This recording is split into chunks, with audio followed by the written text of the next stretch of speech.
이게 무슨 일이죠? 런던 히드로 공항에서 중국 여성이 한국 여군에게 온갖 짜증을 다 부리고 있습니다. 당신은 고작 군인이고 나는 억만장자인데 왜?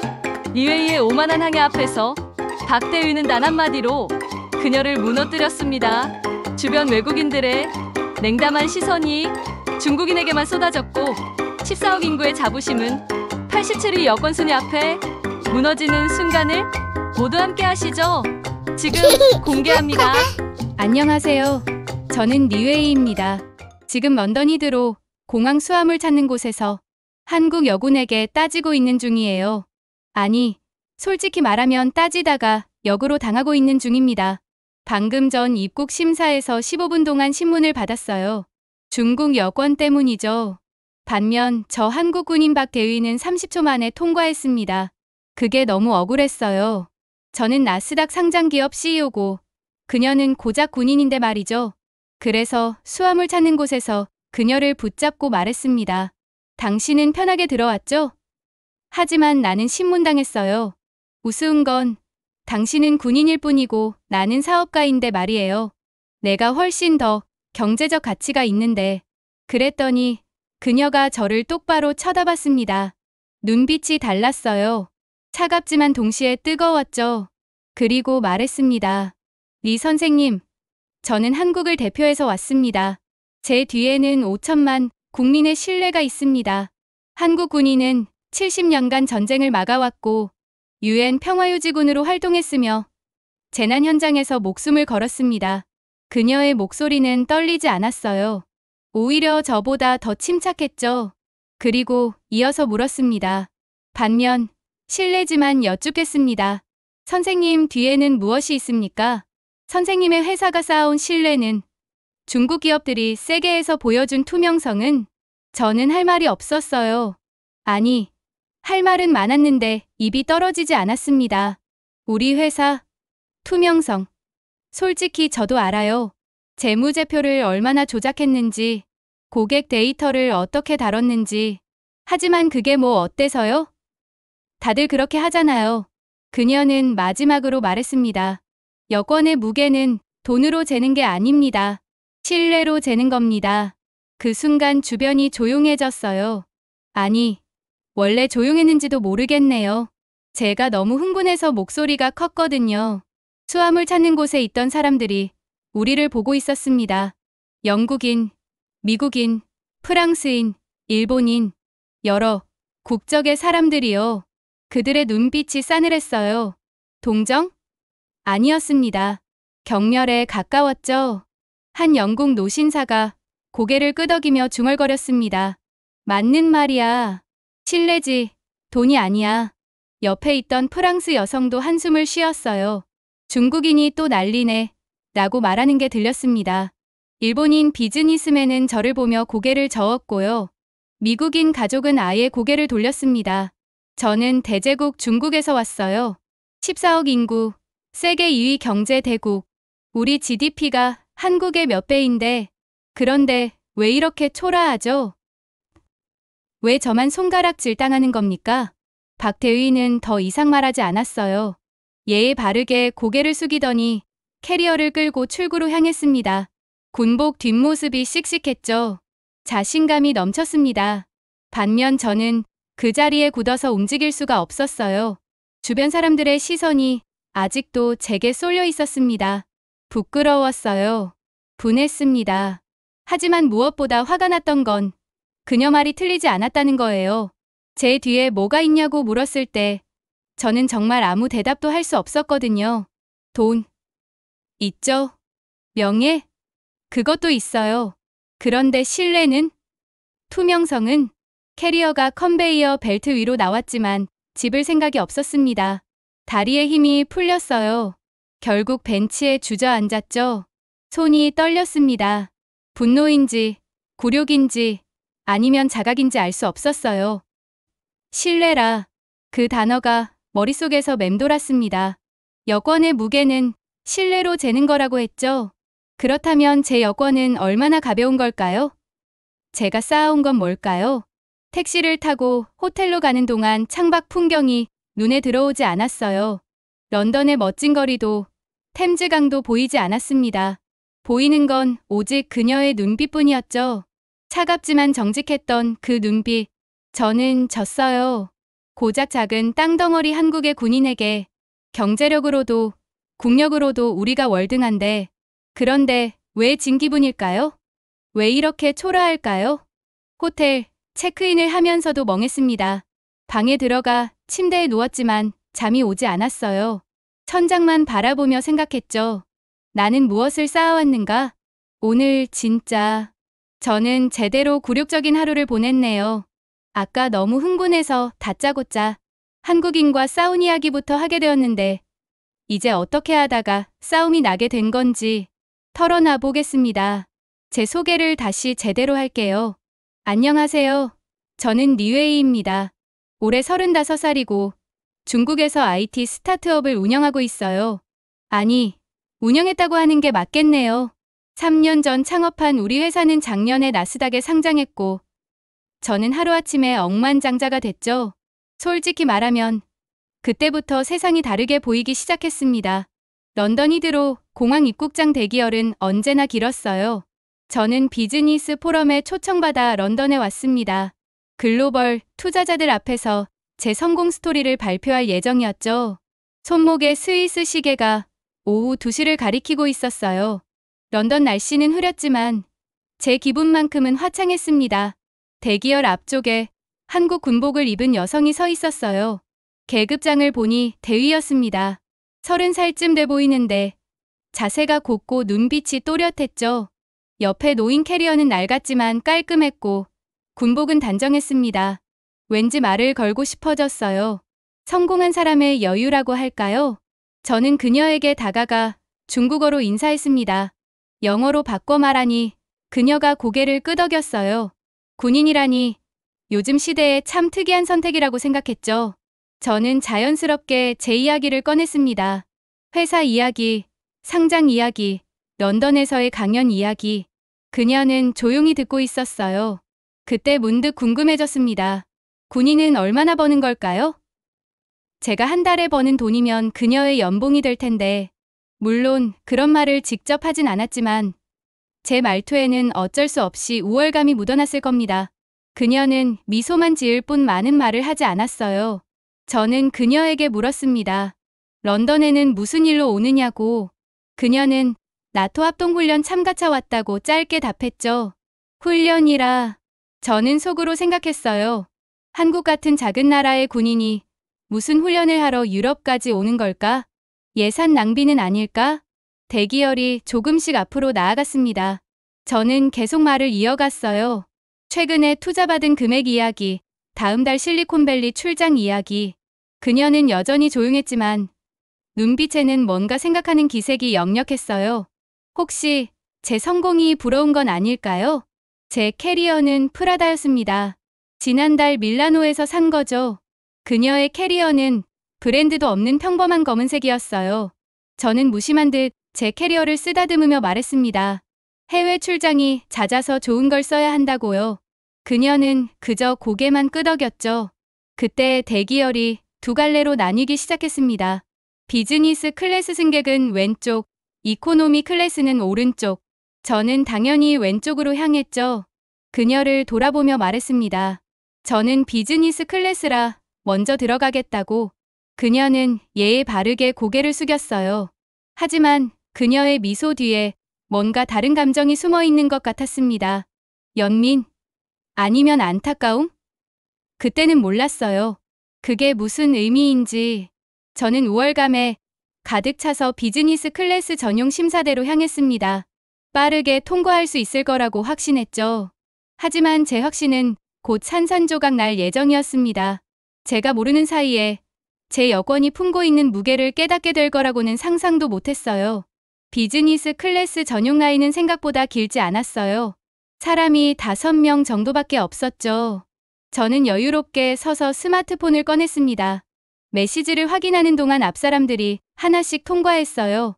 그때 옆쪽 일반 라인에서 익숙한 군복이 보였습니다. 박 대위였어요. 그녀는 이미 심사대 앞에 서 있었죠. 저보다 먼저 도착한 모양이었습니다. 저는 무심코 그녀를 지켜봤어요. 박 대위는 여권과 서류 몇 장을 심사관에게 건넸습니다. 심사관이 여권을 펼쳤어요. 한국 외교관 여권이었죠. 심사관의 표정이 부드러워졌습니다.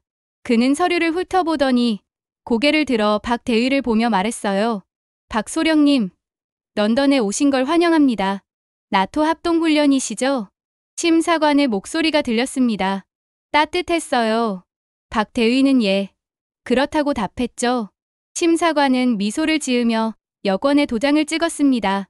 그리고 서류를 돌려주며 말했어요. 좋은 훈련 되시길 바랍니다. 시간은 30초도 안 걸렸습니다. 박 대위는 예에 바르게 고개를 숙이고 통과했어요. 저는 그 장면을 보며 피식 웃었습니다. 뭐, 군인이니까 예우를 해주나 보네. 하지만 곧 제 차례가 될 거고 저도 빠르게 통과할 거예요. 제 앞사람이 통과했습니다. 이제 제 차례였죠. 저는 자신 있게 심사대로 다가갔어요. 여권과 비자를 건넸습니다. 비즈니스 포럼 초청장도 함께요. 심사관은 제 여권을 펼쳤습니다. 중국 여권. 그 순간 그의 표정이 미묘하게 변했어요. 부드러웠던 눈빛이 날카로워졌죠. 그는 천천히 여권을 넘기기 시작했습니다. 한 장, 두 장, 세 장. 꼼꼼하게 보더군요. 방문 목적이 무엇입니까? 비즈니스 포럼 참석이라고 답했어요. 초청장을 가리켰죠. 심사관은 초청장을 집어들고 읽기 시작했습니다. 꽤 오래 읽었어요.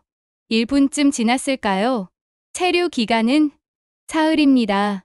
숙소 주소는 호텔 예약 확인서를 보여드렸어요. 심사관은 그것도 꼼꼼히 확인했습니다. 그리고 또 물었죠.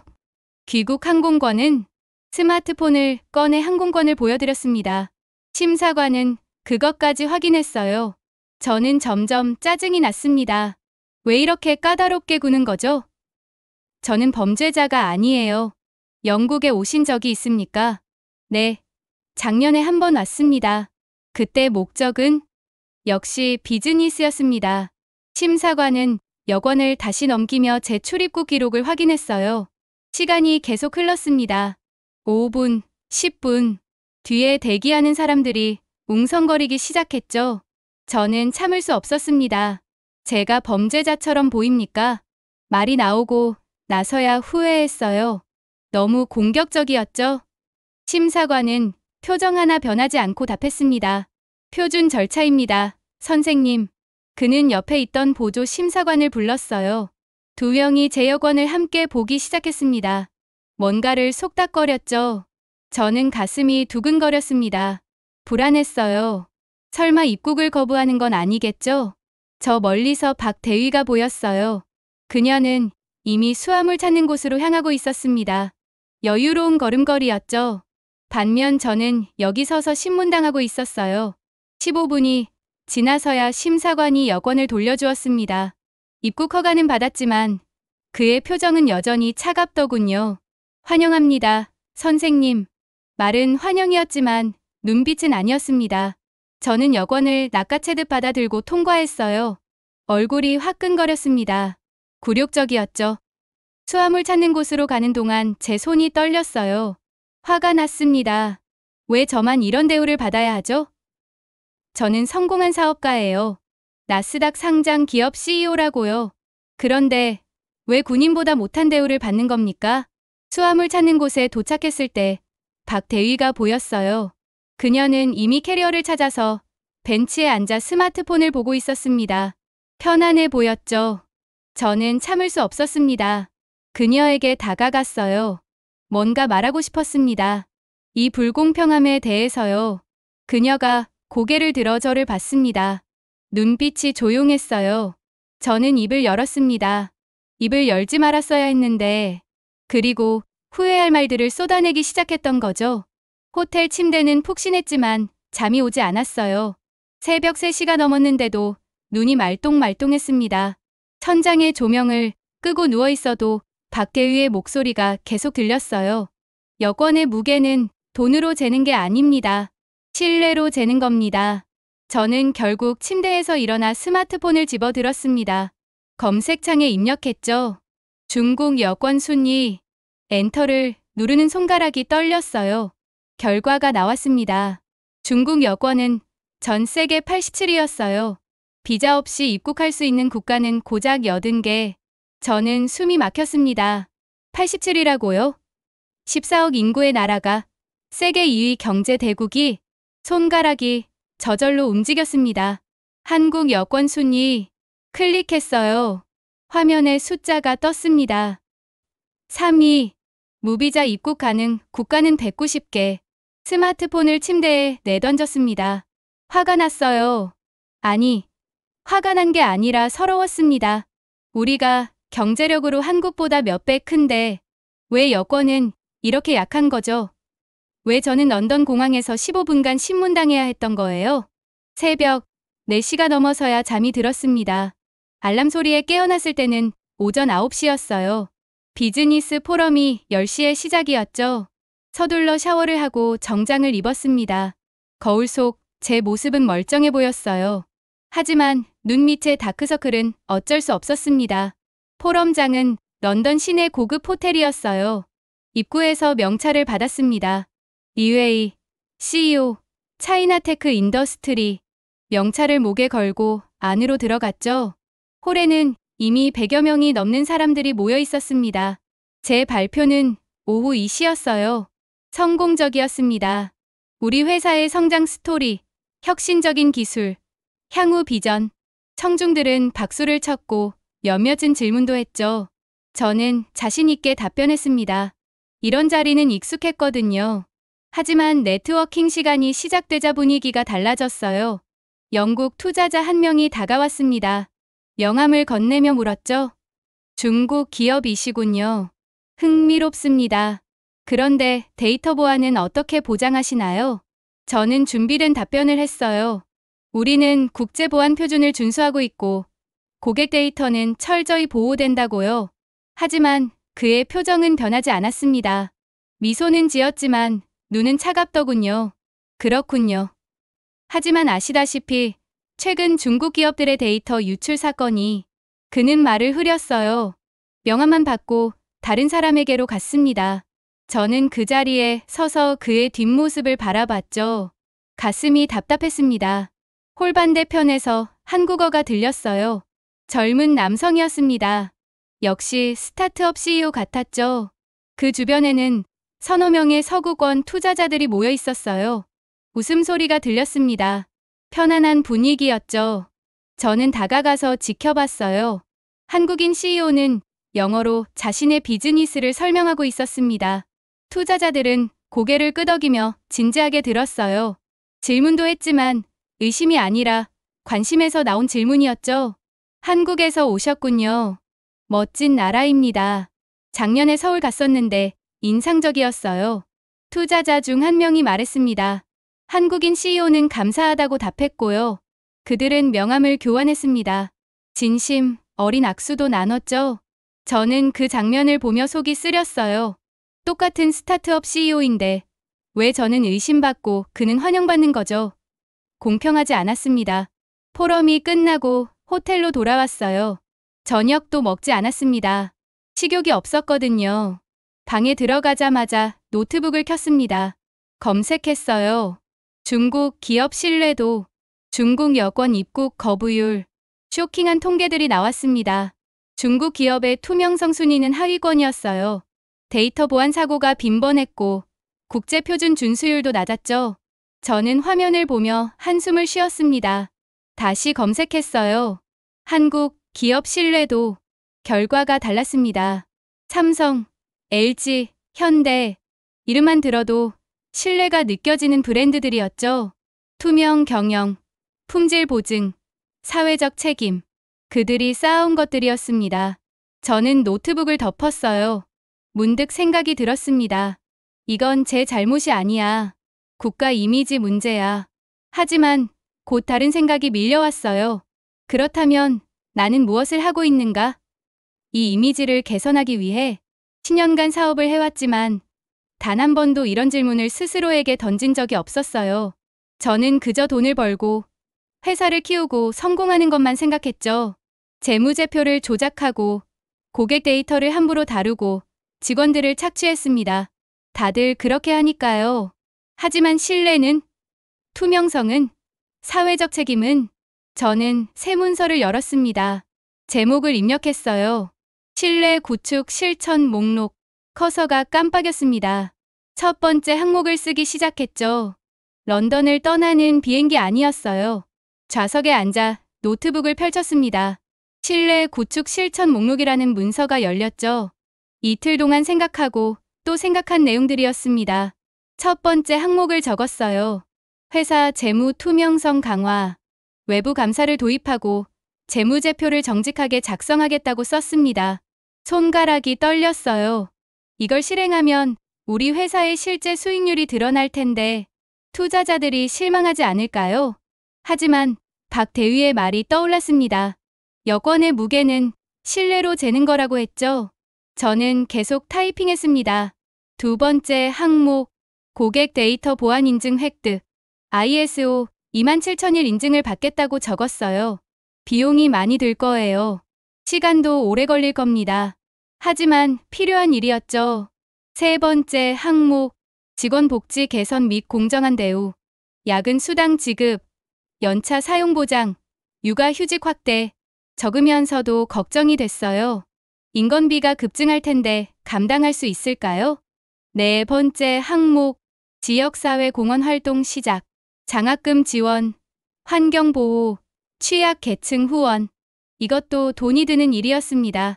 다섯 번째 항목, 정직한 마케팅, 과장 광고 중단, 허위 리뷰 금지, 투명한 제품 설명. 이건 당장 매출에 타격을 줄 거예요. 목록을 다 적고 나니 한숨이 나왔습니다. 이걸 다 실행하면 회사가 망하는 거 아닌가? 하지만 계속 지금처럼 살 수는 없었어요. 런던 공항에서 느꼈던 그 굴욕을, 주변 사람들의 차가운 시선을 다시는 겪고 싶지 않았습니다. 비행기가 베이징 공항에 착륙했어요. 입국 심사는 빨랐습니다. 중국 여권으로 중국에 들어오는 건 쉬웠죠. 하지만 마음은 무거웠어요. 이틀 후 임원진 회의를 소집했습니다. 8명의 임원들이 회의실에 모였어요. 저는 노트북을 켜고 화면을 공유했습니다. 신뢰 구축 실천 목록이 떴죠. 여러분, 우리 회사의 방향을 바꾸려고 합니다. 임원들이 고개를 갸우뚱했어요. CFO가 먼저 물었습니다. 무슨 문제가 있습니까? 런던에서 깨달았습니다. 우리에게 부족한 건 신뢰예요. 항목들을 하나씩 설명했습니다. 재무 투명성, 데이터 보안, 직원 복지, 사회 공헌, 정직한 마케팅. 임원들의 표정이 점점 굳어갔어요. CMO가 손을 들었습니다. 대표님, 정직한 마케팅을 하면 경쟁사들에게 밀립니다. 그들은 여전히 과장 광고를 하는데 우리만 솔직하면. 알아요. 하지만 장기적으로는 신뢰가 더 큰 자산입니다. CFO가 끼어들었어요. 외부 감사를 받으면 우리의 실제 수익률이 드러납니다. 투자자들이 실망할 수 있어요. 그렇다면 우리가 지금까지 거짓말을 해왔다는 뜻 아닙니까? 회의실이 조용해졌습니다. CFO는 고개를 숙였어요. 저도 알고 있었습니다. 우리가 무엇을 해왔는지. COO가 말했습니다. 너무 이상주의적입니다. 비용만 증가하고 수익은 감소할 겁니다. 저는 자리에서 일어났어요. 창밖을 바라보며 말했죠. 10년간 우리는 돈만 쫓아왔습니다. 그 결과가 뭐죠? 저는 런던 공항에서 15분간 신문당했어요. 투자자들은 우리를 의심하고 세계는 우리를 불신합니다. 이게 성공인가요? 임원들은 아무 말도 하지 않았습니다. 저는 그들을 돌아보며 단호하게 말했어요. 이건 타협할 수 없습니다. 동의하지 않으시는 분은 떠나셔도 됩니다. 아무도 떠나지 않았습니다. 회의는 그렇게 끝났죠. 2주 후 첫 외부 감사가 시작됐어요. 감사팀이 회사에 들어왔습니다. 장부를 들춰보고 직원들을 인터뷰했죠. 저는 불안했지만 숨기지 않았습니다. 모든 걸 보여줬어요. 한 달 후 결과가 나왔습니다. 우리의 실제 수익률은 발표했던 것보다 30% 낮았어요. 주가가 떨어질 게 뻔했습니다. 하지만 감사 보고서에는 이런 문구가 있었죠. 경영진의 투명성 의지가 돋보이며 향후 신뢰 구축이 기대됩니다. 직원들의 반응도 달랐어요. 야근 수당이 지급되고 연차 사용이 보장되자 분위기가 좋아졌습니다. 퇴사율이 줄었어요. 채용 공고를 내자 지원자가 몰려들었죠. 2달 후 놀라운 일이 생겼습니다. 유럽의 한 바이어가 연락을 해왔어요. 귀사의 투명성 개선 소식을 들었습니다. 계약을 재고하고 싶습니다. 전화를 끊고 나서 저는 한참을 멍하니 앉아 있었습니다. 통했어요. 정말로 통하고 있었습니다. 그날 밤 박 대위에게 감사 메일을 쓰려고 했어요. 하지만 연락처가 없었습니다. 언젠가 다시 만나면 꼭 감사하다고 말해야겠다고 생각했죠. 3개월이 지났습니다. 베이징 시내의 한 카페에서 후배 사업가 왕린을 만났어요. 그녀는 20대 후반의 젊은 창업자였습니다. 패션 테크 스타트업을 운영하고 있었죠. 리 선배님, 조언 좀 구하고 싶어서요. 왕린은 커피를 마시며 말했습니다. 눈빛이 반짝였어요. 야망으로 가득했죠. 마치 3개월 전에 저 같았습니다. 해외 시장에 진출하고 싶어요. 빠르게 성장하고 싶고요. 선배님처럼 나스닥 상장이 목표예요. 저는 웃었습니다. 쓴웃음이었죠. 나스닥 상장이 끝이 아니라는 걸 이제는 알았거든요. 왕린, 빠르게가 아니라 제대로 해야 해. 그녀가 고개를 갸우뚱했어요. 무슨 말씀이세요? 빠르게 성장해야 투자도 받고 경쟁에서 이기는 거 아닌가요? 저는 커피를 한 모금 마셨습니다. 창밖을 바라보며 말했어요. 내가 런던에서 배운 게 있어. 돈으로는 신뢰를 살 수 없어. 신뢰는 쌓는 거야. 왕린에게 런던 공항 이야기를 들려줬습니다. 15분간의 신문, 박 대위의 30초 통과, 그리고 수화물 찾는 곳에서의 대화. 그녀는 조용히 들었어요. 그래서 선배님이 요즘 회사 방침을 바꾸신 거예요? 그래. 투명성, 데이터 보안, 직원 복지, 사회 공헌. 하나씩 실천하고 있어.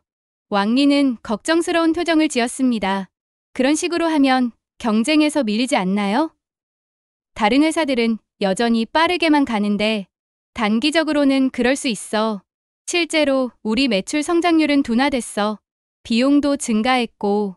그럼 왜 계속하세요? 장기적으로는 신뢰가 가장 강력한 무기니까. 왕린, 해외 시장은 생각보다 까다로워.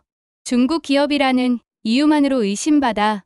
아무리 좋은 제품이 있어도 신뢰가 없으면 문전박대당해. 왕린은 고개를 끄덕였지만 여전히 확신이 없어 보였어요.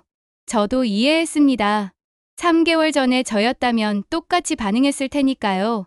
구체적으로 어떻게 해야 하죠? 저는 노트북을 꺼내 제 실천 목록을 보여줬습니다. 하나씩 설명했어요. 첫째, 재무제표를 정직하게 작성해. 투자자들을 속이지 마. 둘째, 고객 데이터를 소중히 다뤄. 보안 인증을 받아. 셋째, 직원들을 공정하게 대우해. 그들이 행복해야 고객도 행복해. 넷째, 사회에 기여해. 돈만 벌려고 하지 마. 다섯째, 광고를 정직하게 해. 과장하지 마. 왕린은 메모를 하며 물었습니다. 이걸 다 하는데 얼마나 걸렸어요? 아직도 하고 있어. 완성된 게 아니야. 매일 노력하는 거지. 성과는 있었어요?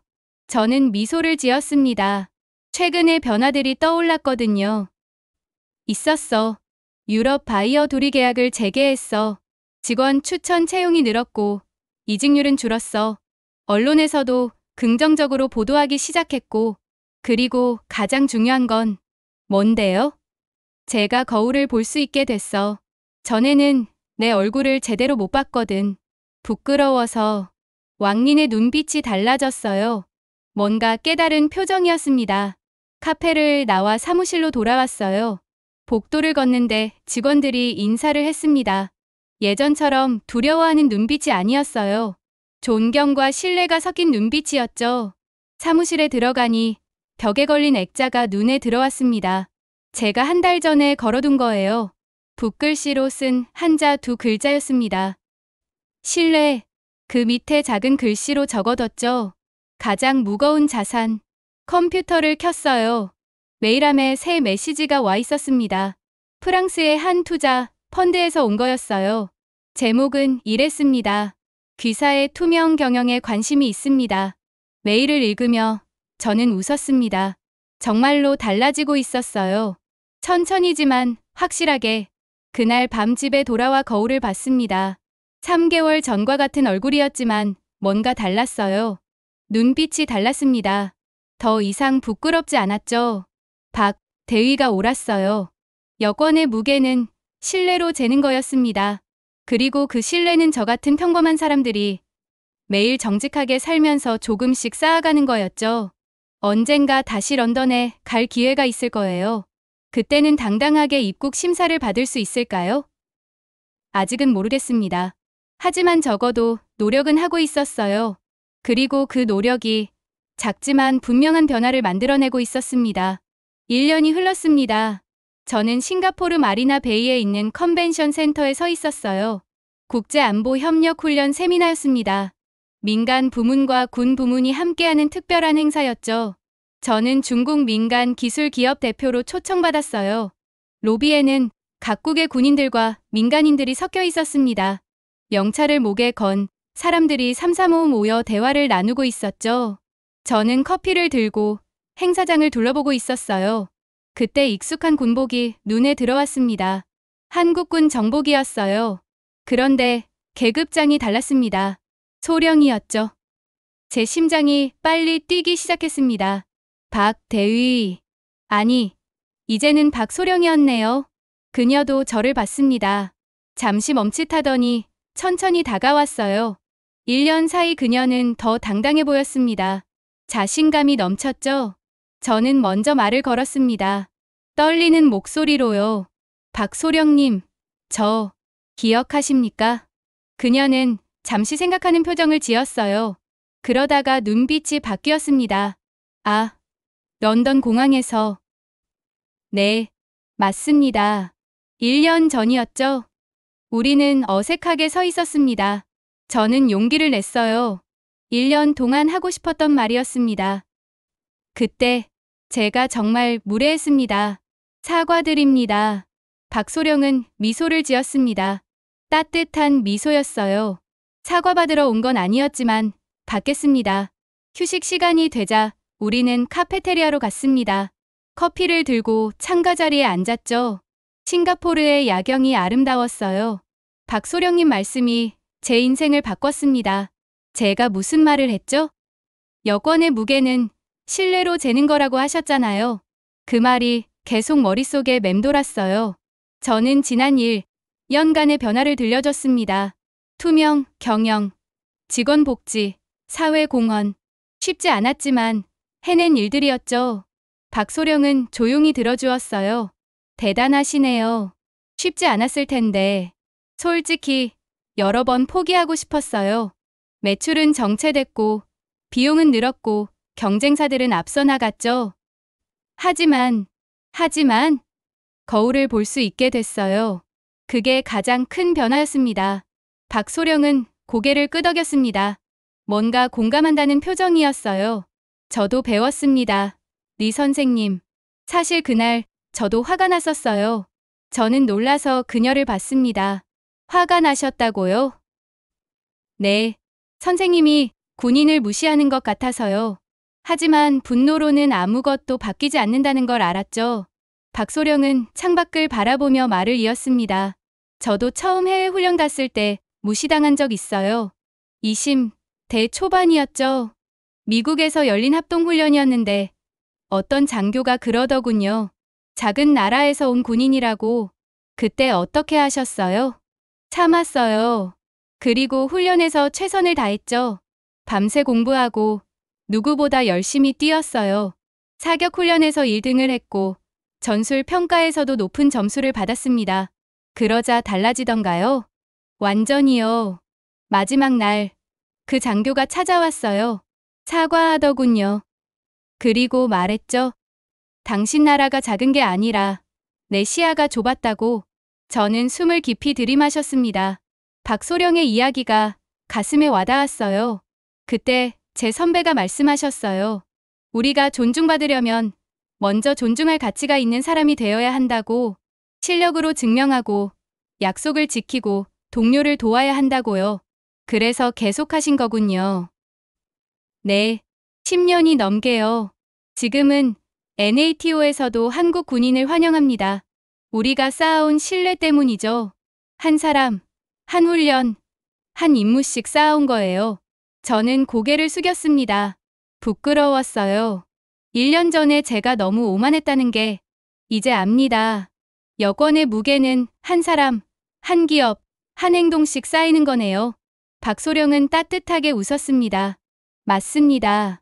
그리고 리 선생님 같은 분들이 그 무게를 만들어 가시는 거예요. 쉽지 않은 선택을 하셨잖아요. 우리는 명함을 교환했습니다. 박소령의 명함에는 이메일과 전화번호가 적혀 있었어요. 1년 전에는 상상도 못했던 일이었습니다. 다음에 한국 오시면 연락 주세요. 제가 서울 안내해 드릴게요. 꼭 그렇게 하겠습니다. 그리고 정말 감사합니다. 세미나장으로 돌아가는 길, 우리는 나란히 걸었습니다. 중국인 사업가와 한국인 군인, 1년 전에는 갈등했던 두 사람이 이제는 서로를 이해하고 존중하게 됐죠. 복도를 지나가는 사람들이 우리를 봤습니다. 하지만 1년 전과는 달랐어요. 차가운 시선이 아니었습니다. 호기심 어린, 때로는 따뜻한 시선이었죠. 저는 깨달았습니다. 변하고 있다는 것을요. 저 자신도, 주변의 시선도. 세미나 마지막 날 폐회식이 열렸습니다. 민간 부문 대표로 짧은 발언 기회가 주어졌어요. 저는 단상에 올라가 마이크 앞에 섰습니다. 청중석에는 50여 개국의 군인들과 민간인들이 앉아 있었죠. 박소령도 보였어요. 심호흡을 하고 말하기 시작했습니다.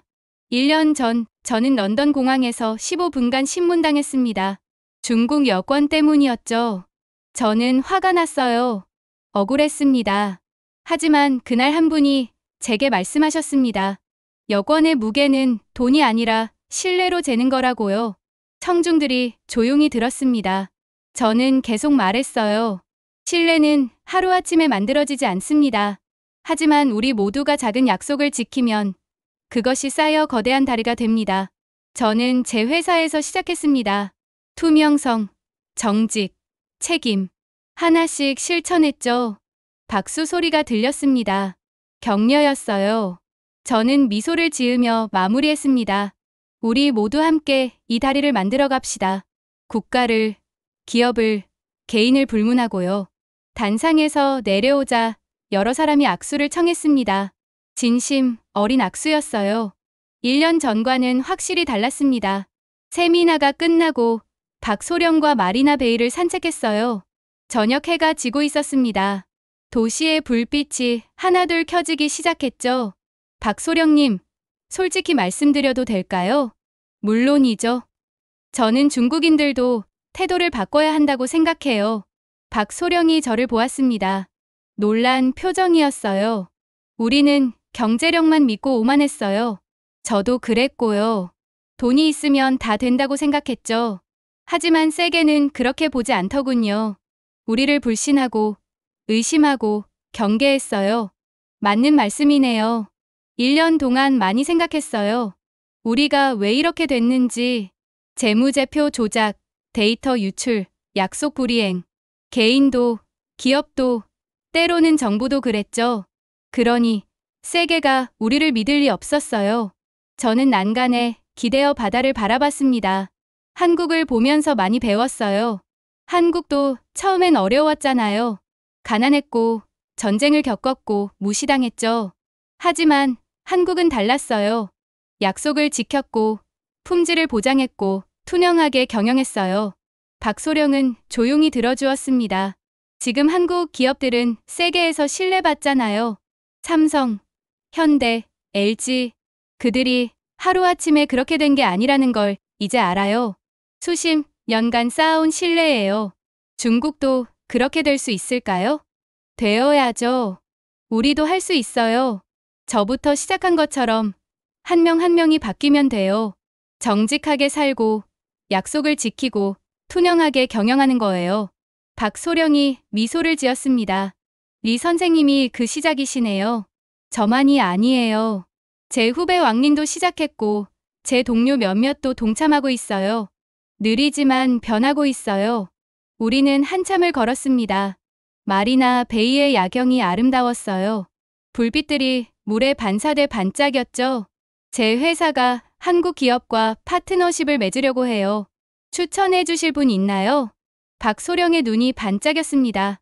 제 동생이 스타트업을 운영해요. AI 기술 회사인데 정직하게 일하죠.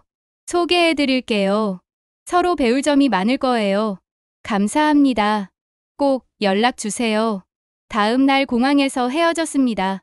박소령은 서울행 비행기를, 저는 베이징행 비행기를 타야 했어요. 다음에 런던 가실 일 있으면 연락 주세요. 같이 점심이나 하시죠. 박소령이 웃으며 말했습니다. 저도 웃었어요. 이번엔 입국 심사가 좀 빨랐으면 좋겠네요. 그건 리 선생님께 달렸죠. 계속 신뢰를 쌓아가세요. 선생님뿐 아니라 중국의 다른 분들도요. 네, 그렇게 하겠습니다. 우리는 악수를 나눴습니다. 1년 전과는 완전히 다른 악수였죠.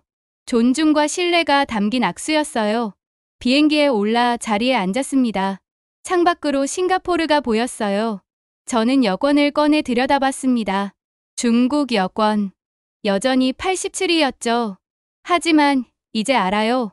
이 순위를 올리는 건 정부만의 몫이 아니라는 걸. 저 같은 평범한 사람들이 매일 정직하게 살고 약속을 지키고 투명하게 일하면 조금씩 바뀐다는 거요.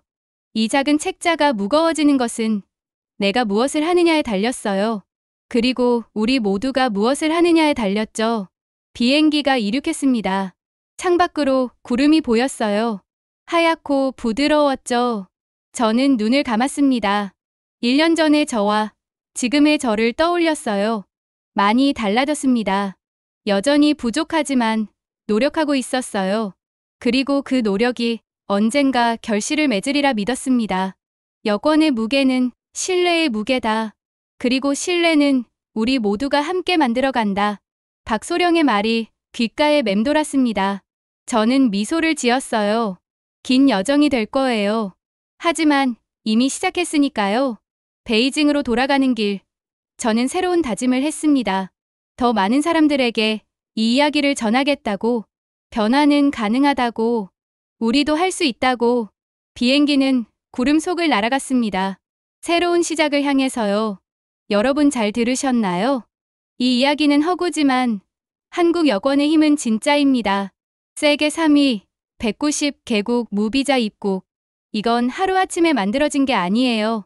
우리 선배 세대가 전쟁의 폐허 속에서, 가난 속에서 무시당하면서도 묵묵히 약속을 지키고 품질을 보증하며 쌓아온 신뢰입니다. 지금 여러분이 해외에서 환대받는 건 우연이 아니에요. 그 작은 여권 안에는 70년간 쌓아온 대한민국의 신뢰가 담겨 있습니다. 우리 모두가 자랑스러워할 자격이 있어요. 인생구독 구독과 좋아요 부탁드리고 댓글로 여러분의 생각을 나눠주세요. 해외에서 한국인으로서 느꼈던 자부심, 혹은 우리가 더 나아가야 할 방향에 대한 의견, 무엇이든 좋습니다. 함께 이야기 나눠요.